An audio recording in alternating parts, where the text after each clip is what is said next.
Welcome to the Midwest Snowboarder. This is your host and all-around snowboard expert, Bob. I've spent the last 17 years of my life perfecting the art of snowboarding, and I am devoting this podcast series to snowboarding in the Midwest. The Midwest gets left out of all major snowboard publications, even though parts of the UP get as much snow as the Rocky Mountains. We will take a look at some of the best resorts across the Midwest and dive into the extremely technical world of snowboard gear. This week we are going up to Whitecap Mountain about 15 miles west of Hurley, Wisconsin. This is a great mountain on the western end of the Lake Superior snowbelt. Whitecap Mountain gets pounded with an average of over 200 inches of snow every year, and this year is no different with 154 inches so far. Be prepared and watch the weather and try to plan ahead to hit the fresh powder days. The night before I went up to Whitecap, they got 17 inches of beautiful powder. This was the deepest snow I have ridden in quite a few years and really makes it easy to push your riding to the next level, not having to worry about crashing on hard ice. This mountain has terrain for all skill levels, from beginner trails to expert wood chutes. We spent most of the day jumping from one patch of woods to the next and sucking up as much powder as we could. This is a nice mountain to do a little exploring the woods to look for cliff drops. We hit this cliff line over and over all day long, and the landings held up most of the day. This soft powder is so much fun to ride. You really can let loose and not worry about injury, as you see in this video. I hit this little jump a couple times earlier, but as soon as I put the camera in my hand, I got bucked like a mule. The snow was so deep that I got stuck and had to unstrap to dig myself out. If you like bottomless powder in the woods, then a trip to Whitecap Mountain should be first on your list. Breaking snow report. Breaking snow report. Winter will be over soon. Get out there and ride before the snow is gone.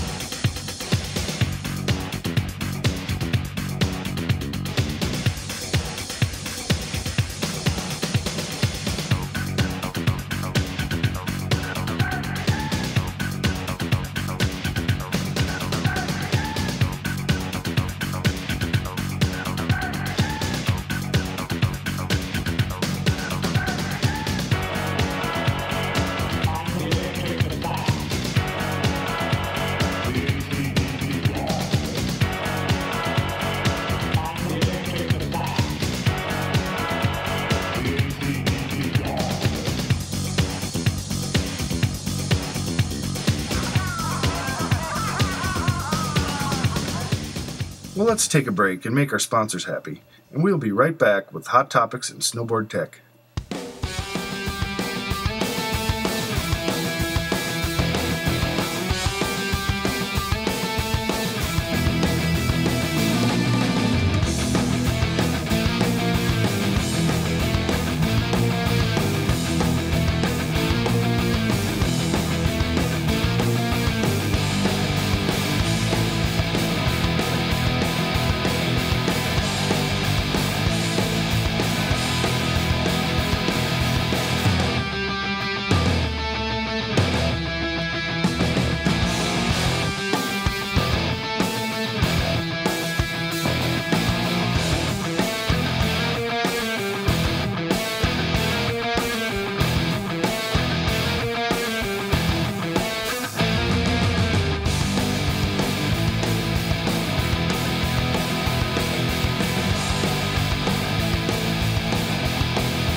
Welcome back to everybody's favorite segment, Hot Topics and Snowboard Tech.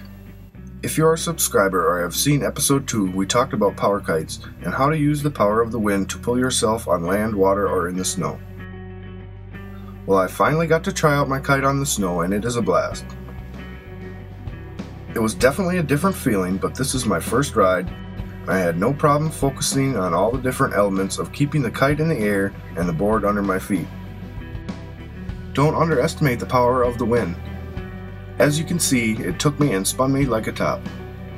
If you do happen to crash your kite, you have a string to relaunch the kite, and you're back in business. This new sport is so much fun, and I can't wait to take it out on the bay and ride for miles without having to stop. Using the power of the wind to ride endless fields of powder is a great way to keep yourself in shape on those days you can't make it to the mountain. Pick up a Powerkite today and join in the fun. It's a blast. Well, I hope you enjoyed this episode and come back for more of the Midwest Snowboarder next time. Until then, I wish you all dreams of fresh track powder.